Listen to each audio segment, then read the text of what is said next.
So, what's trending? Bridging your Catholic faith with your everyday life. You're listening to Trending with Timmerie on Relevant Radio.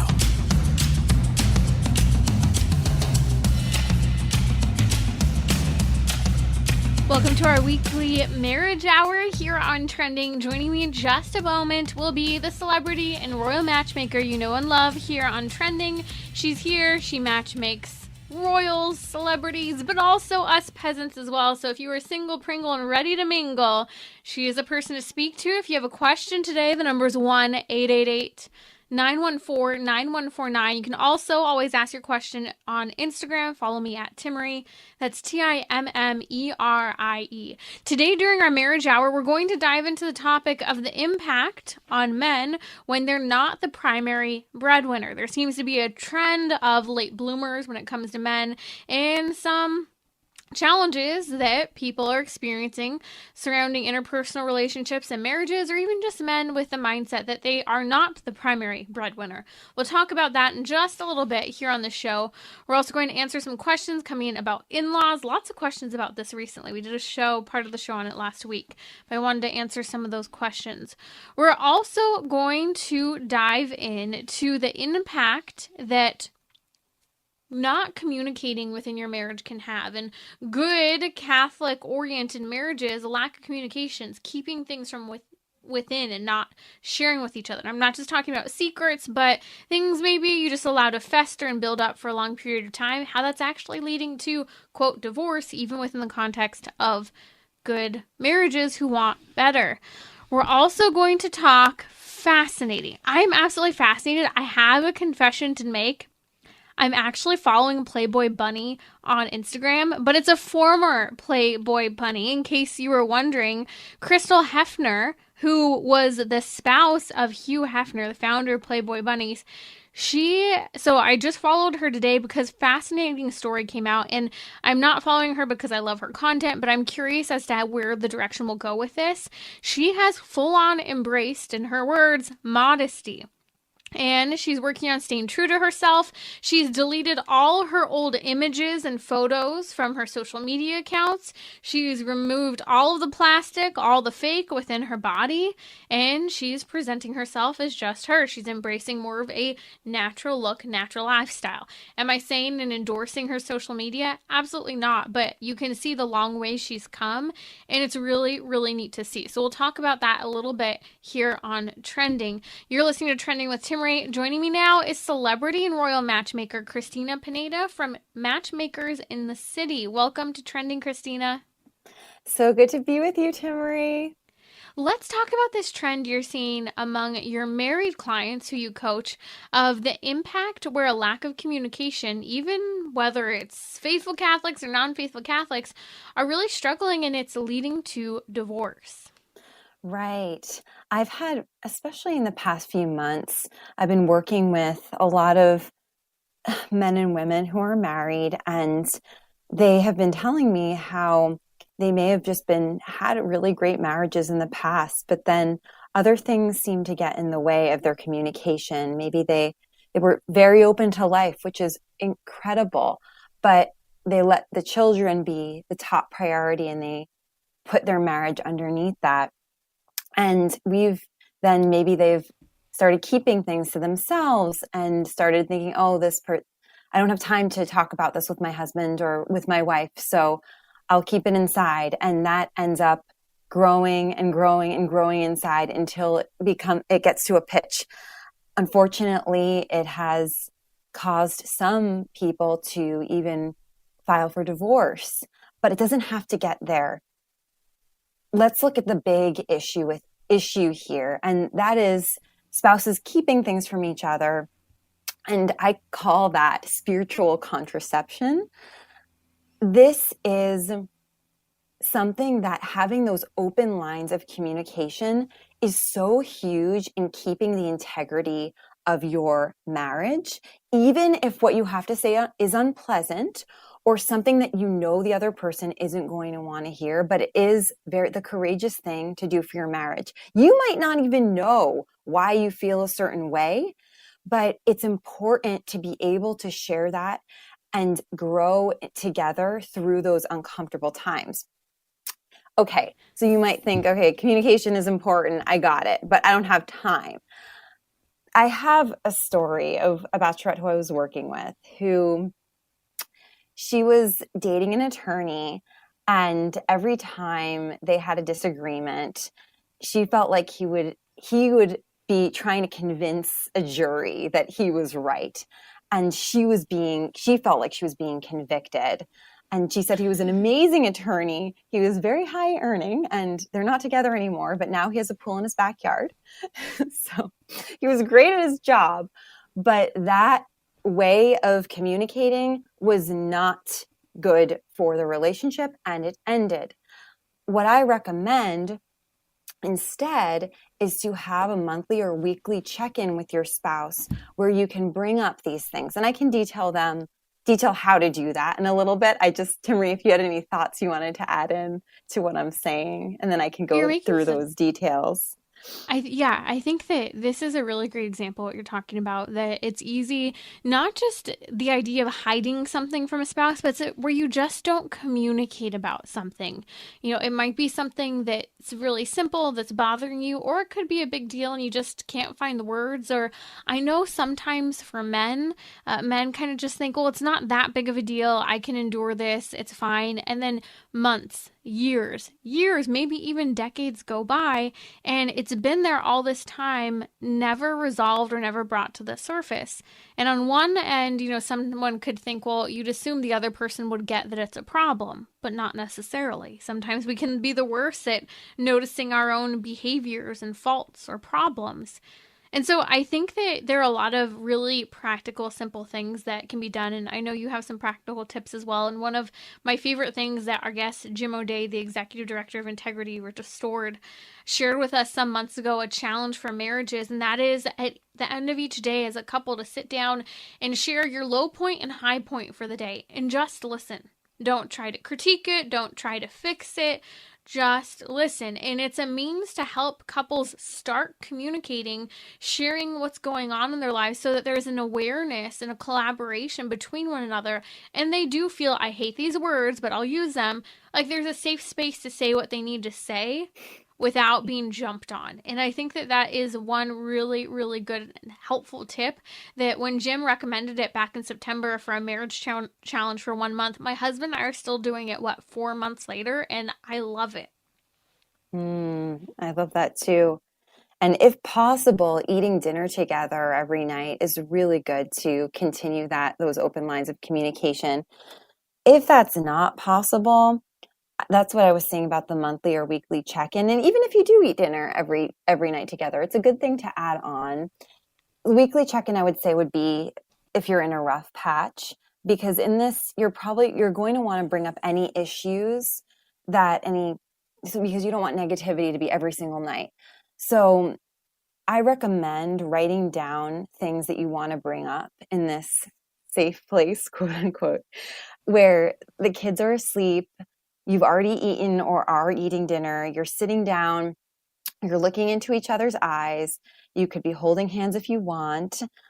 You could even light candles. I mean, you could make I it always laugh at that relaxing. moment when therapists always say it, sit facing each other, hold each other's hands. It's a lot of work just to get to that point. It's so true. This is ideal, people, but it's good. If you can do this, that's already, wow, you guys are doing a great job. So if you can actually take time to hold hands, wow, that's great. So you can pat yourself on the back for that. But we want this to be relaxing. You can even add music. The bachelorette who I was mentioning said she would want to put on Spotify coffee house music to try to change the courtroom vibe when she was getting to fights with this ex-boyfriend. But you want to make it soulful, heart to heart, rather than a court of law. And then when you have that just more relaxing environment, you can bring up those sensitive topics. It could be something about your in-laws. It could be something about the way you're raising your children. Issues that are important, so that you deal with the issues head on rather than letting them build up and then get to the point of really wreaking havoc with the relationship and having a divorce. Other things to keep in mind Don't have these conversations in the car, while you're driving, while you're distracted, while you're changing diapers, in front of your kids. I know how hard it is. I know how busy we all are. And sometimes that feels like the only time you can communicate something. But something I learned from a priest was this: you married this man, and you married this woman. Don't you want to give them that time to be able to speak with you? Isn't that one of the most important things that you can give that person, to have time rather than get angry and have to say things really quickly? Yeah. Mm-hmm. I do think that's interesting. You mentioned, being careful not to necessarily always talk about these things in front of kids, which is so important, not laying, adult burdens on children, or while you're rushing from one thing to the next. I do think that sometimes the car can be a great time, though, because sometimes it's a time where you have a long stretch of time together, depending on whether or not the kids are there, if it's an appropriate conversation. But I say that too because I know for men it's so important to have something to do while they're talking. Men don't like to just sit face to face and have conversations the same way we do. Men, it's still important that you do that, but sometimes it's helpful for him to not have to be face to face, but to be able to work on something and not feel so confronted, but working through something in more of a relaxed posture as well, rather than head on. That can almost be rather confrontational at times. So you kind of get why people's hackles go up in those situations. I want to mention something, as we're talking about communication, Christina, which is so important. Many people aren't sharing simple things that are upsetting them, from how the day's going, day-to-day struggles, to bigger things that can become problems if left unresolved.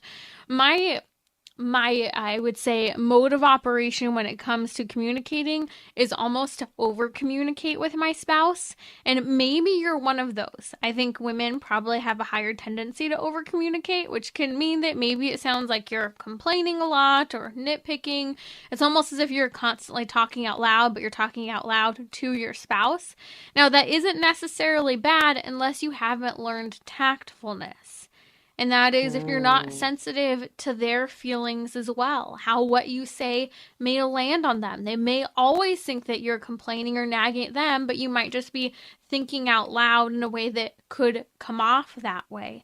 And so I think that with communicating more, learning that tact is so important. How could this fall on my spouse's ears? How could I say this in a kinder way, especially maybe if I'm talking about some issue that I'm having with him or with someone he's close to, with a family member perhaps.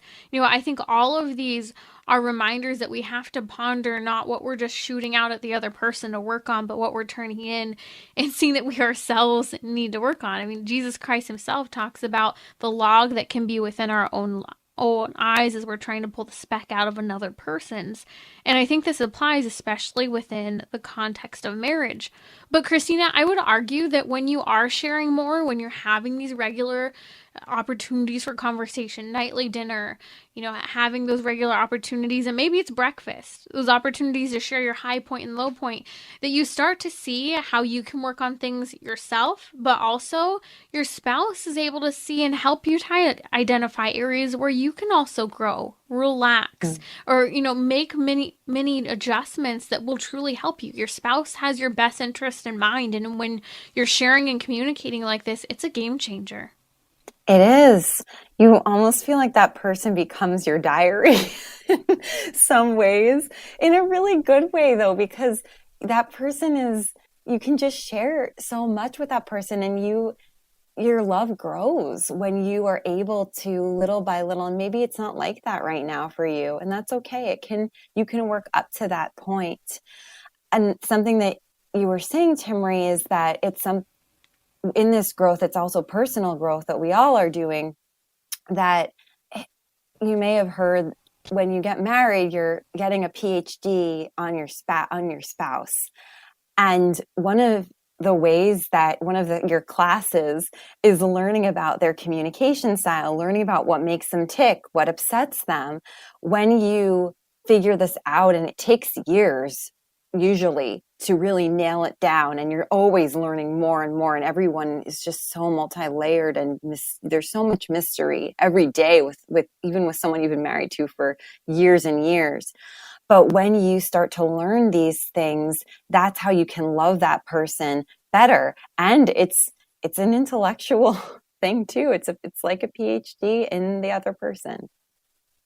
I keep thinking of the words of St. Paul in Ephesians chapter 4, where we see it quite a bit, and especially Ephesians 4 and 5, where St. Paul is talking about family life and the roles of husband and the roles of the wife. But when he's talking about how we have new life in living God's way, he says, "Put away falsehood, let everyone speak the truth with his neighbor, for we are members of one another." And then he goes on to say, "Be angry, but do not sin. Do not let sin go down on your anger, and give no opportunity to the devil." In other words, St. Paul's emphasizing that because we are people of faith, we should speak the truth and not be afraid. Grant, we don't always have to share the truth. We don't always have to, in other words, share too many words. Truth is important, but we don't always have to speak. But when we do speak, we should never share what is a lie. We should be willing to share and talk and communicate and collaborate with other people. But what's important that St. Paul says next is he comments about how, yes, you can be angry, but don't let your anger be sinful in terms of how you live it out. Don't give the devil an opportunity. And I think this is a really important phrase when it comes to marriage in particular, because sometimes we harbor resentment. We don't tell the truth. We're not totally forthcoming, or we just don't communicate at all. And the devil would love to drive a wedge between spouses, especially Christian spouses. We can't give him an inch, a centimeter, a quarter of a centimeter.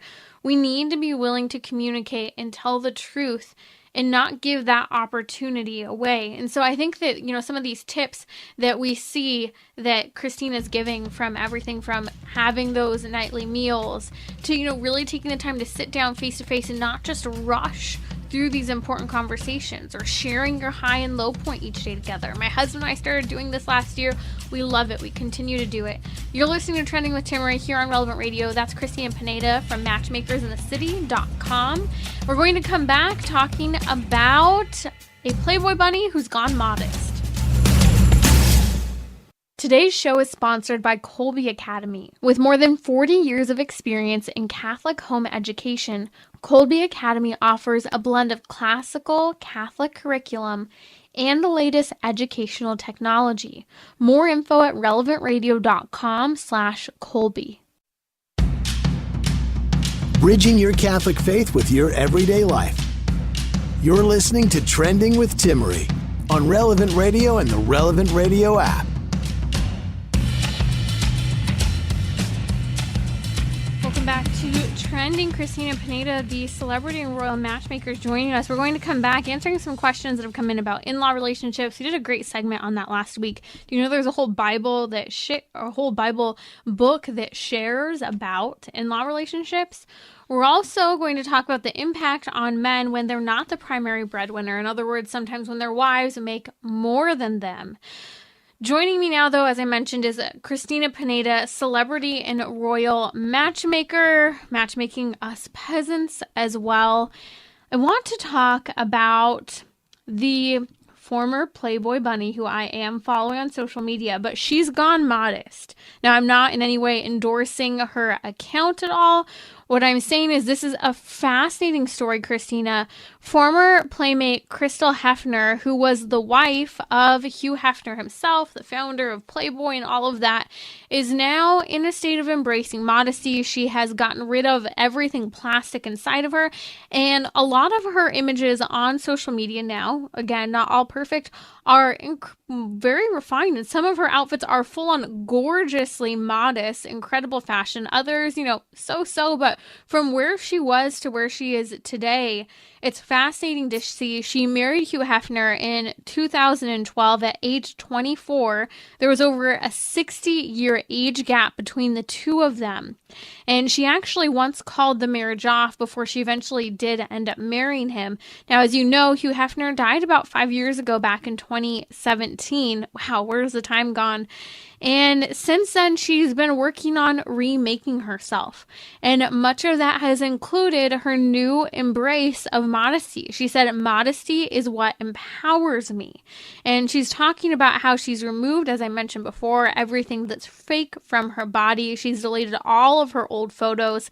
Fascinatingly, Cristina, She's seen a drop in her followers on social media because of this, but she feels extremely inspired to stay true to herself and inspire other people to stay true to themselves as well and not necessarily have to show as much skin. It's true. And she has noticed more female followers actually from women who want to follow what she's doing. So I think she it may be shedding a few, but she'll get more. I guess something that I wanted to focus on with this story is that so many women feel the pressure to look a certain way and conform to this unrealistic and fake image of beauty, of what beauty is, in order to be loved. They feel that they need to look like this in order to be loved. And they may resort to plastic surgery to make this dream a reality. As Crystal has shown, plastic surgery can have toxic effects. And something else that you can find on her Instagram that I was looking at is that she reveals her struggles with the toxicity of the implants that she had. It's breast implant illness.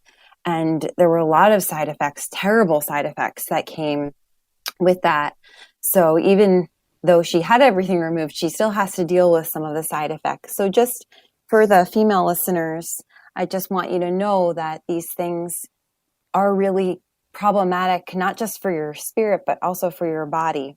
Yeah. And if a man is only attracted to you as a result of you getting something fake done to your body or looking a certain way because you've had these fake additions to your body, he's not the right one for you.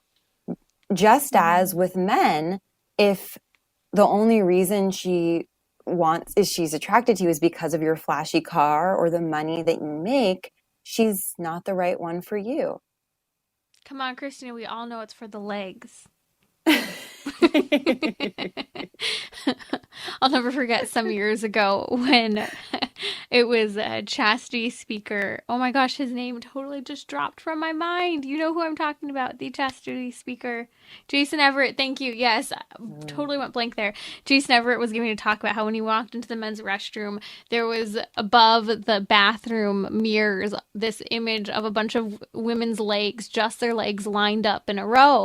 And he thought, I really wonder if I were to go into the women's restroom, if I would see the same thing, a bunch of hairy male legs all lined up in a row. So that's where I got he just likes him for his legs. But what you're saying is so important. And kind of a side note, the fact that Crystal Hefner is saying she had everything plastic removed from her body and she is going through some major health issues as a result of that. I actually know people who have gone through exactly what she has, and along with a number of other side effects. People don't talk about this, but from the implants that women end up having put in, they actually get black mold because inside their body because the implants leak. And it's absolutely horrific, and it impacts their health for years to come. To have black mold in your body for quite a while, even if you have it removed at some point, it does a tremendous amount of damage to the body. And so hearing some of her story and following along, I think a lot of women, Christina, are riveted by this woman who, in the eyes of money, had it all. She was someone who clearly came from rags to riches type of experience. And then here she is after the death of Hugh Hefner, turning her life around to see, you know what? I was in not a great place and I'm in a much better place. I do see she compliments Hugh Hefner quite a bit still. I'm sure I don't even want to get into the relationship itself. I just can't get my mind or anything to go there. But to see where she's going now in this change, it did make me think of something else, though, Christina. And I think this is a problem on social media today, where more needs to be approached in our own lives. We can't just delete a bunch of images on social media and recreate ourselves overnight. And I think that's one thing that does concern me about Crystal Hefner's story. Although I'm so excited to hear that Modesty is empowering her and she's valuing herself, I do think that it's easy for a lot of young people today to all of a sudden just delete everything on their social media account and think that that will automatically remake them, as if the images are no longer out there, as if, everyone right away is going to understand, well, this is the new me. The problem is that if we've had a mode of operation with friends, family members, and we suddenly try to be someone else, well, they may try to pull us down. They may not understand. They may be confused. And all of this can have a difficult impact on us as we're trying to change. So just changing a social media profile, deleting the old and putting on great new ones doesn't necessarily solve the problem. And I'll argue, and I can't really think of another word for this, but it can still, well, I can, I'll scale it back here. You're still very attention seeking. I was going to refer to it attention seeking, you know what, but I won't here. But here's the reality. We can still seek attention even if we're changing the type of attention we're looking for. And so I think that's kind of in the back of my head when I'm following this Crystal Hefner story. Right, right. And I think it's a step in the right direction because I think she's learned after years of flaunting her body to the public and having it all, as you said, that it's really empty, and she felt overexposed. And she's trying on this new dressing modestly thing and posting more modest photos. And I do think, though, for any women listening you may think, I have a few photos on there that aren't really just how I want to portray myself and how I don't feel comfortable with those photos being up there now that I've grown a little closer in my relationship with the Lord. I think it's a good thing to take those down, and you might not agree with us. You might not feel like, oh yeah, you know what? I like, my body's never been better. I want to show the world. You might think that, but there's something in your heart that's saying, I don't know. I'm asking you to try to test this out and see if how taking down those photos, if that helps you, or if you feel like you'd rather keep doing the things you're doing. But I think it's going to help you. I know I definitely went through a cleansing period on my social media because, yeah, I didn't realize some of the things that I was posting. And it was a process. I feel like I've learned so much more about what modesty means throughout the years. But I think it is a good step for any woman to try and see how it goes. I'm thinking even of transitions in different points in our life where maybe something wasn't blatantly inappropriate, but you're in a different phase in life and you realize a change needs to be made. I remember my sister and I were talking about this not too long ago, and she was sharing, I really think I need to have a different wardrobe now. I'm a mom. I move like a mom. I don't move the same way. My body's changed. And so I really need to change the types of clothes I'm wearing, going kind of from an almost adolescent type of approach that maybe didn't move and jump on the floor in the same way that I do today. And even if that's just the significance of understanding how modesty actually does change a little bit given our state in life. I remember when I graduated from college, I knew right when I was about to graduate that I, one, needed clothes in general, but two, I needed clothes that were more professional, more mature. And I had to go through and clean up my wardrobe. Well, we have phases in our lives such as these. And coming back for just a second though, Christina, because I do want to touch on this, whether it's Crystal Hefner or anyone who feels like they need to remake themselves, don't try to do it through social media. Great. If you want to have a social media account, that's fantastic. Maybe it's a good idea to not have social media for a time. But I think that it's important to recognize that, especially as people of faith, we need to understand that therapy, prayer, God's timing, God's mercy, God's healing, and giving things time can be extremely important when it comes to allowing ourselves to go through that healing journey and to actually go through that transformation that is very important. Right, right. And that's not just a matter of what photos you post, because we want to make sure that the attention that we're seeking is the Lord's attention, and we're not trying to get more likes or these. Yeah, it's such a trap to get into. So before you post anything, think about, okay, what am I trying to accomplish with this photo? And maybe it is taking time away from social media if you feel that you are trying to, if you're honest and you say, okay, yeah, even though it's I'm more conservatively dressed, I do want to get attention in certain ways. So we do want to make sure that that we're doing things led by the Lord, and that we know how much He loves us and we are the apple of His eye, that we don't need to try to get attention from anyone else. And the man or woman who is right for you is going to be someone who appreciates you inside and out. I'm not saying that throw everything to the wind of caring for yourself. We want you to care for yourself. We want you to look great. But you want to know that the person will be attracted to you when you have those. The most attractive person is a woman or a man of virtue. That is the most attractive. I don't care what photos you have on Instagram. You want someone, people are drawn to people who have that virtue inside. So when you spend time cultivating those interior qualities and that interior castle that St. Teresa of Avila talked about, that is so attractive. And you will find that this is the fastest way to meet your future husband or future wife.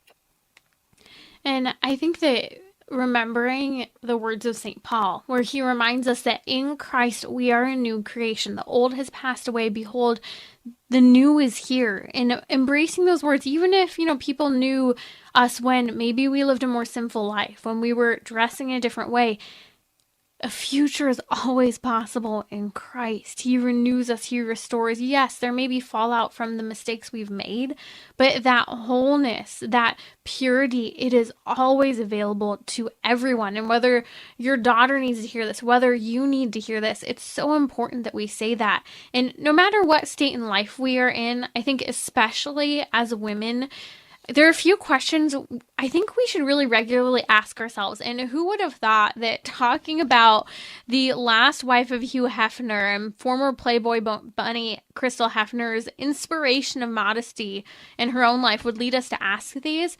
But do we ask ourselves questions such as, what does modesty mean to us? How do you communicate modesty? And does modesty really matter? I think those three questions are really important. What does modesty mean to you? How do you communicate it? And does modesty matter? Because these will help us to kind of reevaluate how we stand, what we talk about, what we post on social media, what clothes we wear. Remember, modesty doesn't just have to do with what we wear. It has to do with how we carry ourselves, what we say, not sharing too much, sharing the right things in the right timing. And this, I think, helps people to understand that modesty isn't about judging other people's clothes. It's about the whole person, and it's for men and women. Cristina, any final thoughts on the story? Yes, I just wanted to echo what you said, that redemption is possible for anyone. So I want any women, especially listening, to know that you may feel that you've gone too far, and it's too late, and it's not.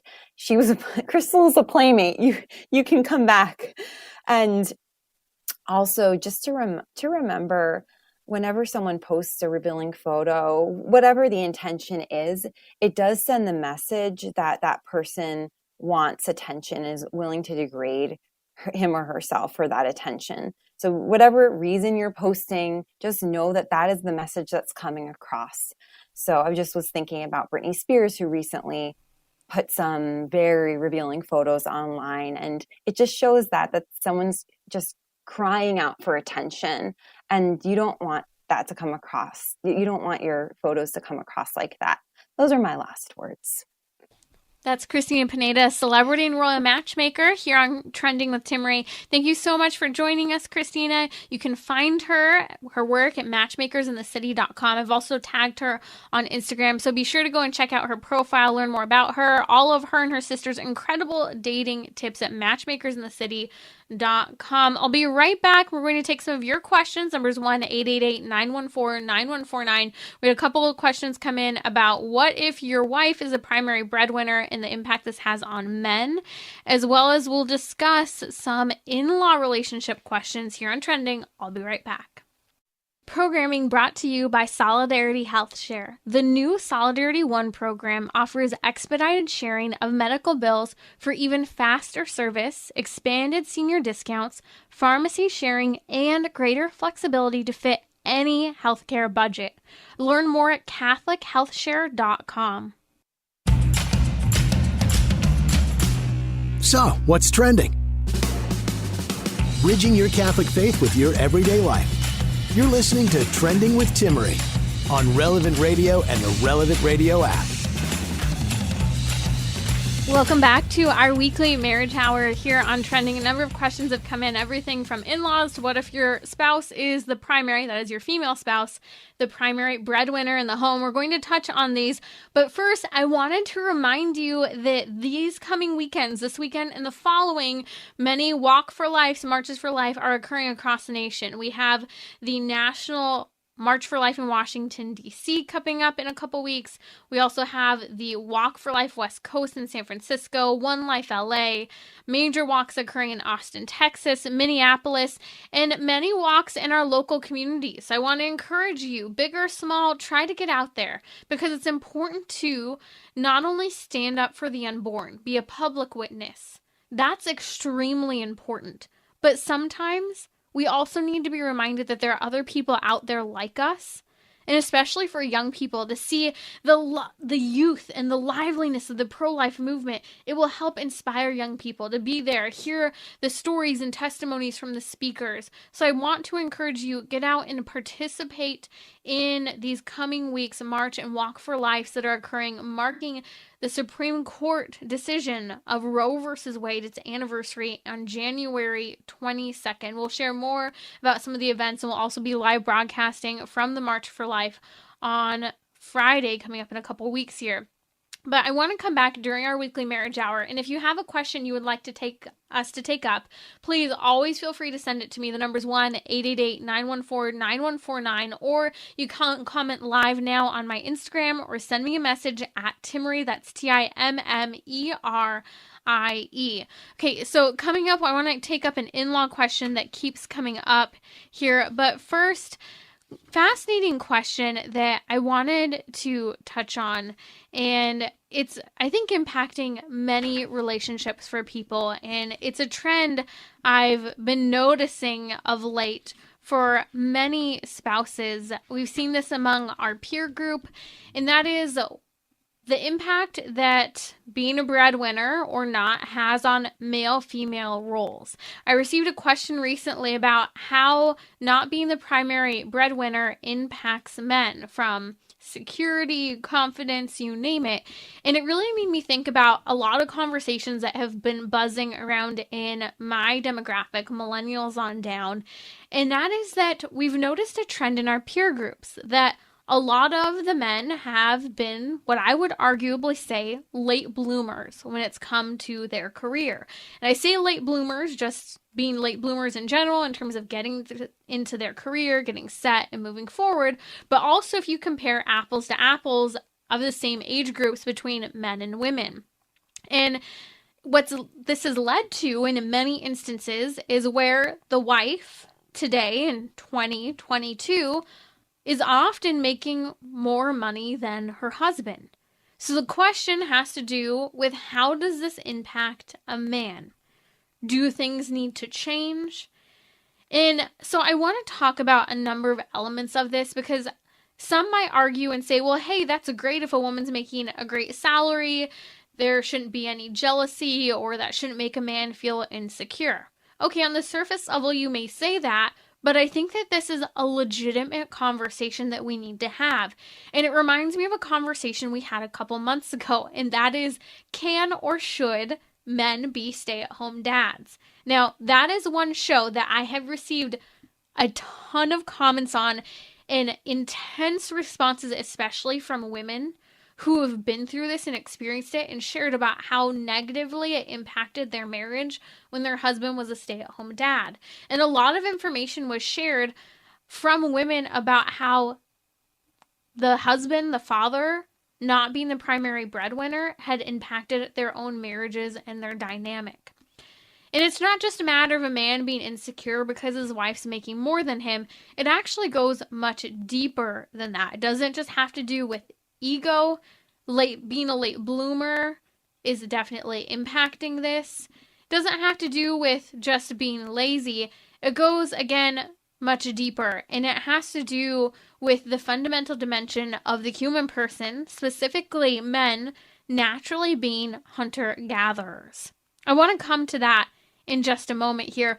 But let's think about this for a second. Is it odd that many men are late bloomers when it comes to their careers and work? Well, it's different from generations in the past.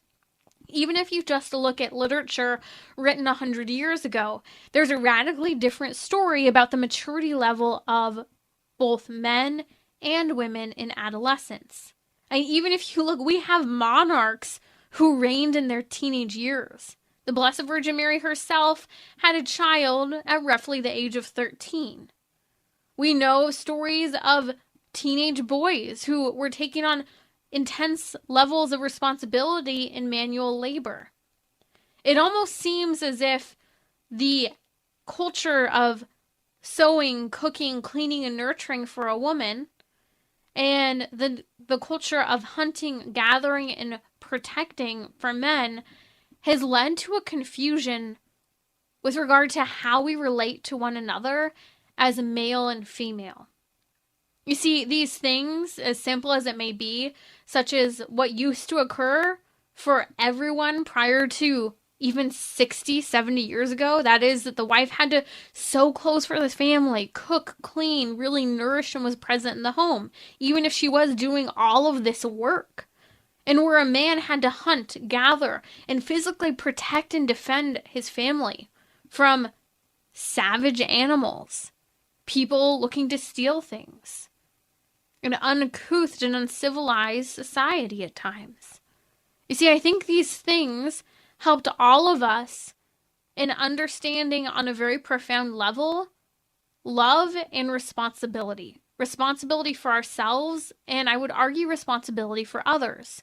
So what does this have to do with the whole question of male-female roles and the impact on men when they're not the primary breadwinner and perhaps when their spouse makes more than them? Well, I think this really comes back to this original understanding that it is ingrained in men's nature to be hunters and gatherers. And when this is removed from a part of who they are, it tends to be confusing. Now, I'm not saying that every man needs to go and chop down a house and build a Lincoln Log home. That's not what we're saying. What we're saying is that choices in terms of how we relate to one another interpersonally matter when it comes to the natural dimensions of hunter-gatherer for a man, nourishing for a woman. You see, it's a choice in today's culture when perhaps men choose to sit back and not dig in when it comes to working. But it's also a choice to take a sense of responsibility, have a great sense of respect and need for your family. You know, I keep thinking of a friend of mine where the wife makes more money than the husband. Now, she tends to subtly make condescending remarks that are both competitive as well as jabs about how she's making more than him. Now, she doesn't want him to make more than her, but she makes a big deal about it. In other words, she's almost competing with her spouse. And I see how it impacts him. I see how it's impacted her as well. In a sense, it's led to a detachment from her children because she sees a greater value for herself in the world away from home. And it's impacted her kids. But could we argue, well, okay, if the wife's making more, wouldn't it make sense so that the kids have at least one parent home more involved? Yes, I'm not saying that there's a picture-perfect world for everyone, but what I do want to talk about for a minute is the ideal and what men need. We tend to talk about this a lot from the perspective of women, and the church has always encouraged and upheld the importance of mothers especially being present to their children. In psychology today, even psychology that radical feminists cite now, recognize that a mom being home provides something that a father radically cannot provide and is so important, especially in those first 5 years or so of a child's life, but even going beyond that. So let's talk for just a moment about the importance of competition. I think one of the challenges within marriage when a wife is making more than her husband is that a husband doesn't want to compete with his wife. He's not going to. And so sometimes I think there's a level of shutting down. Men need competition, but they don't need it from their spouse on either side. Men are struggling because they do strive to strive to provide, but they're also confused because the question being asked today is providing fundamentally, quote, just about money, or is it more than that? And am I egotistical for thinking that it's just about money? These are a lot of the questions I've been hearing with this new trend of wives making more than their husbands. So when we talk about providing, I think to pause for just a moment, we have to recognize that providing comes in many forms. Yes, today the foremost form of that is monetarily, because it's not as if all men are going out hunting, gathering, beating off the pestilent bugs from their crops, or literally bringing home the bacon, a dead squirrel, cutting off the furs, or whatever that may be. Or necessarily even building fires. Living in Southern California for years, not in the mountains, it was odd to no longer have to build fires. And then today, being in the Midwest, I would love to have a fireplace, but our house does not have a fireplace. I don't know how houses in this freezing weather don't have fireplaces, but I digress. So when we're talking about providing, it comes, yes, monetarily, but it also comes physically, spiritually, and emotionally. These are incredibly important things to understand, especially as a man, and we can't reduce any of them. You see, my take on this whole idea of are men meant to be the providers of their home? Yes. That's in line with nature and it's in line with what the church has taught. We're going to come to that in just a moment. Husbands should be the primary breadwinner. And here's part of the reason why. Because there should not be pressure on a wife or a mother to be pulled in all directions, which is what we are seeing sociologically across the world, that women, mothers, wives, they feel pulled in every direction. They're exhausted. They can't do it all. They were told that they could have it all, a family, a career, an education, but then now they find themselves completely depleted. Having aged parents while still raising their children who are in high school, trying to work full-time, trying to volunteer for various projects.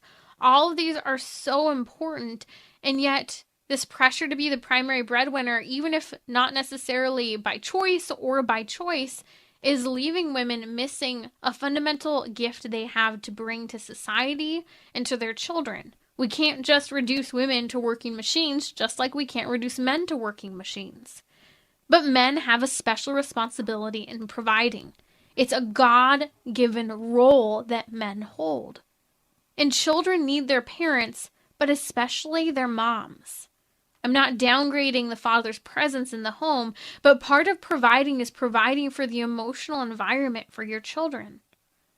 And so, one of the important questions I think to ask, that all parents must ask, not just fathers, is that you're asking whether or not we're running in a deficit.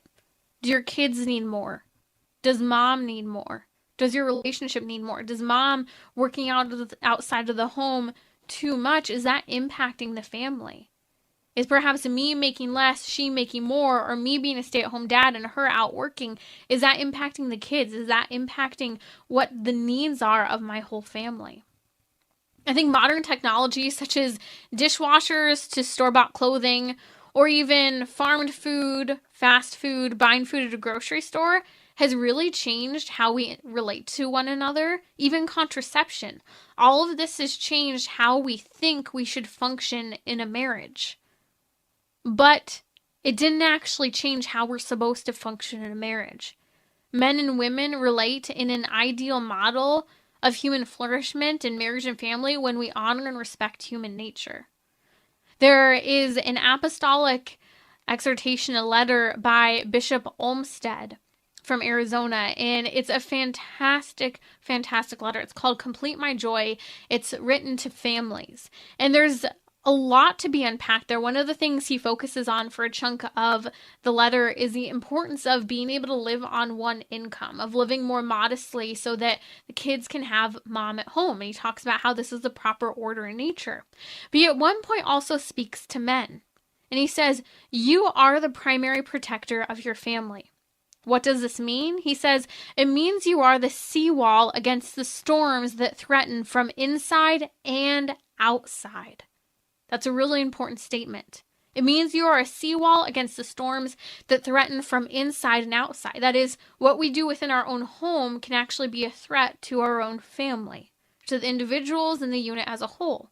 He goes on then to say, while your wife's attention is more naturally focused on the relationships within and around the family, yours naturally is drawn to threats.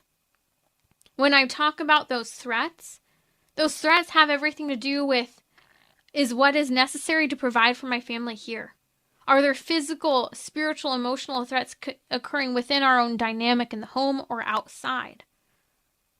There's nothing wrong. And so coming back to this question of the impact on men when their wife is the primary breadwinner, there's nothing wrong with you for desiring to provide, for desiring to give more to your family, for desiring to protect your wife's gifts within the home for the sake of the family, for the growth and development of new human beings who are some of the greatest contributions we can make to society. So I think this was a great question. Much more needs to be said on it and discussed. Thanks for joining us for our weekly marriage hour here on Trending. This is Timmerie from Trending with Timmerie. Have you ever followed any of the social media stories about people who have struggled with fertility, have gone through in vitro fertilization, and perhaps have conceived and have a surrogate carrying their child, but then maybe the baby's lost or they don't quite get what they expect when the baby's born? We're going to talk about some of these celebrity stories. We'll also discuss how to thrive working from home. Join me Friday at 6 p.m. Central on Relevant Radio or the Relevant Radio app.